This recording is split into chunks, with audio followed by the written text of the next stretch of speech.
Hi guys! Nakakain na ba kayo ng ganito? Yung hotdog na nilagyan lang ng ketchup. Na-miss daw kasi ng panganay ko kaya nag-request siya.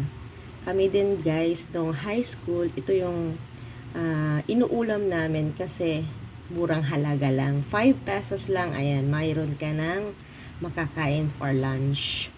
So, ayan, tara kain tayo. Kinakain mo to nung elementary, anak? Kinakain daw niya. So, ayan, tara. Guys, madali lang to. Lagyan lang ng sibuyas, igisa lang sa sibuyas, lagyan ng ketchup, at saka ihulog ang hotdog. Ayan, lagyan ng, syempre, ng water. Tapos, hanggang sa lumapot yung kanyang sauce. And then, tcharan! Luto na! Ayan. Ewan ko kung nakakain na kayo nito. Pero masarap siya guys. Simple, madali, pero masarap.